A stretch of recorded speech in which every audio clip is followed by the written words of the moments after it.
Hello नमस्ते सबैजनालाई अनि welcome back to my another blog. आज नयाँ दिन नयाँ ब्लग लिएर आइरहेको छु र आज चाहिँ हामी बिहामा जानु आँटेको छु। गाडी आउनु आँटेको छ ल्याउनु। म चाहिँ यहाँनिर गाडी पर्खिरहेको छु। आज दिनभरि के हुन्छ सो स्टे ट्युन दिनभरिको लागि।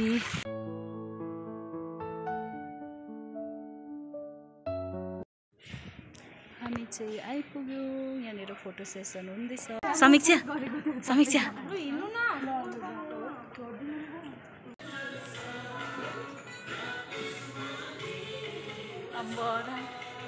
प्रभु यीशु ख्रिस्ट को नामलाई महिमित बनाउने र उच्च पार्न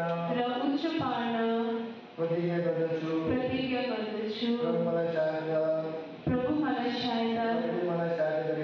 प्रभुले मलाई सहायता गरे। मेरो ब्लगमा वेलकम गर्दैछु मेरो भाउजू र सुक्ने बहिनीलाई। के भन्नुहुन्छ लाइक कमेन्ट गर्ने भने हेर्नु नि हाँस्यो मात्रै लाइक कमेन्ट फलो गरिदिनु भने। साथीहरू हाम्रो ड्युटी चाहिँ यहाँनिर टी एन्ड स्न्याक्समा थियो है। अन्त मजाले भिडियो बनाउनु त पाइनँ, तर पनि अलिअलि गरेर मैले भिडियो बनाएको छु है। त्यस्तो बेसी कभर गर्नु चाहिँ पाइनँ किनभने अब यहाँनिर हामी सघाउनु गएको हो होइन। बाहिर निस्केर त्यसरी भिडियोहरू बनाउनु पनि मिलेन। अनि जति जे छ भिडियो मैले त्यसलाई बनाएँ है।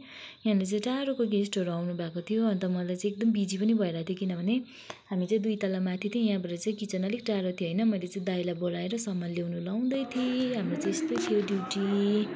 सबैजना खटिरहेको थियो भिडियोमा। हेलो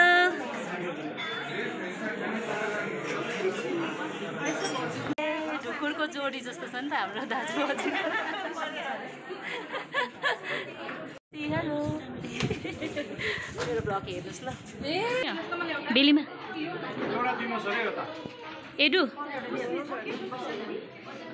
दीक्षा नेफ्यू हो, तिमी नेफ्यू हो बहिनी। हेलो मेरो ब्लगमा स्वागत।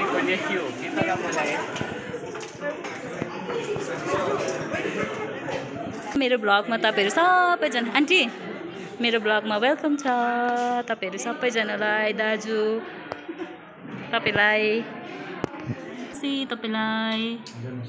अनि मेरो ब्लगमा तपाईँलाई स्वागत छ। सबै भाइलाई पनि एकदमै स्वागत छ है। हाम्रो भाइ एकदम हो एकदमै अनिस फर्सेलो पनि छ भाइ त बोलिहाल्छ। खै हेलो ल ल ल हाम्रै दिदी हाम्रै भिडियो बनाउँदै आएको तपाईँलाई भिडियो निकाल्छु होइन। कस्तो माथि बिजी थियो अहिले खदा लाउनु गएको।